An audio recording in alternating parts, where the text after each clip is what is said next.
Ekhaya ke ndihleli ke no Dr. Lusanda Mcinga. Kutshiwo ndibone pha ke kwi-poster kuthiwa ngu-doctor kudala owaba kule industry. Nam ndikhula ndimamela umculo wakhe. Khona ingoma ndithanda uyimamela ethi Ixilongo. Yes, umculo wakho ndiyawumamela isephinda ngokuba si-live ke ndikucofela pha ku-YouTube ndikubonisa uba to show umculo wakho ndiyawulandela. Mama njengale mina namhlanje. Ndiyaphila bhuti enkosi kuhle ninjani nini? Usomba uniphethe ngenceba nothando. Umama uLusanda ngale mina namhlanje ulapha uziva njani? Ngale mina namhlanje ndiziva ndivuya kakhulu enhlizweni yami. Xa kude kwakho umhlobo wam obekwa kule ndawo azobekwa kuyo usisikhanyisa namhlanje. Yes. Ungenile ke ngoku ebantwini abadala basithi usijoyinile.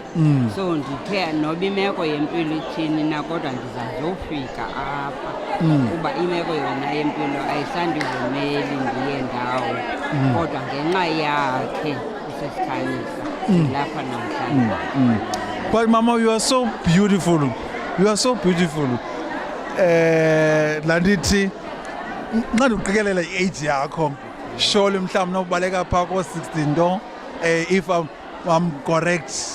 Unyanisile ndizawugqiba u-61 wam ngoMatshi lo nge-24 kaMatshi. Yes. Sendeqala ukutya imali karhulumente ke eyepeyi ndiqale ku-60 years wam. Oh, okay. Hayi ndiyarhola kaloku mna mntazikayo ungandijongi. Ewe ne? Rhola ipeyi. Ewe, uduthela ngocofa ngala mini. Ngocofa kaloku ngala mini ndiyayibona imali yam ingenile.